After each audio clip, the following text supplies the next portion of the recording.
Alors voilà, on va enregistrer le document. On va l'enregistrer sur le bureau.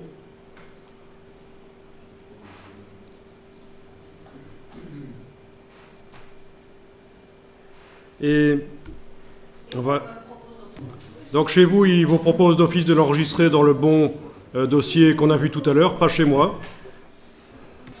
Voilà, alors voilà, en fait voilà, je change un peu de plan, je comptais vous dire de l'enregistrer sur le bureau et puis manuellement nous allions le déposer dans la bibliothèque de l'ordinateur à l'emplacement qu'il faut, mais il y a une solution plus simple que certains parmi vous ont d'office. Donc toi tu es sur un PC, on va voir si ça marche aussi la petite opération qu'on va faire ici. Vous avez toujours votre document qui est ouvert là, avec votre damier spécial et votre bibliothèque nuancier spécial. OK. Vous ne le fermez pas. Vous allez dans Fichier Nouveau. Alors ici, je vais aller chercher un autre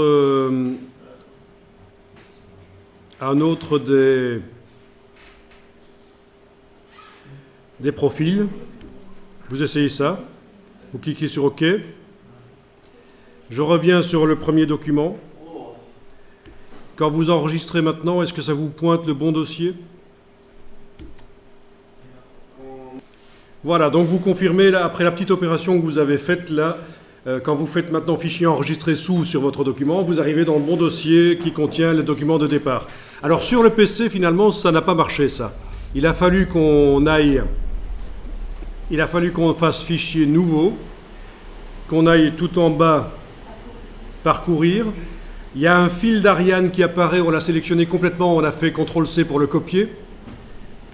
Puis on a annulé. Et on a fait fichier enregistré sous. Et là aussi, il y a un fil d'Ariane qui apparaît. On l'a sélectionné, on a fait CTRL-V pour coller le chemin qu'on avait été copié précédemment. On a fait touche entrée. Ça nous a amené dans le bon dossier. Et on a pu enregistrer. Voilà, donc c'est une petite astuce. OK, donc, vous enregistrez ça sous le nom que vous voulez. Donc, je vais appeler ça, par exemple, doc IFAP, et on est mars 2019. Par exemple, j'aurais pu appeler ça autrement. J'aurais pu appeler ça doc avec motif héritage, puisque c'est ça. OK. Voilà, enregistrer.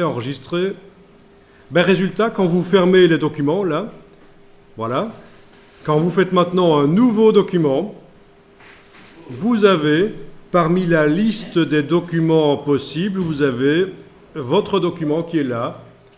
Il suffit de sélectionner, c'est un profil de document de départ, il suffit de sélectionner, vous cliquez sur OK, vous avez d'office les motifs qui sont là, le bon damier de transparence. Et vraiment, si vous choisissez un autre document, vous allez voir qu'un autre profil de départ, vous allez voir que ça ne marche pas de la même manière. Hein. Par exemple, ici, illustration, c'est un autre que j'avais fait personnalisé précédemment. Voilà. Et dans le nuancier, je ne retrouve pas ça. Et le damier de transparence n'est peut-être pas le bon, il faut voir. Afficher le damier de transparence, oui, il est pourri. Vous avez compris, donc c'est vraiment très très intéressant cette technique-là. Vous pouvez peupler toutes les palettes d'Illustrator avec plein de motifs, nuances, etc. Caractériser votre document comme vous le voulez. Chaque fois que vous faites maintenant un nouveau document, c'est direct nickel. Vous démarrez dans la créativité, dans la création. Alors, si vous avez une version officielle de Adobe, ça se stocke dans le Creative Cloud. C'est-à-dire que si vous passez d'un ordinateur à l'autre et que vous mettez votre identifiant Adobe sur l'ordinateur, ça va aller chercher dans le cloud, donc ces documents de départ, ça fait partie du cloud.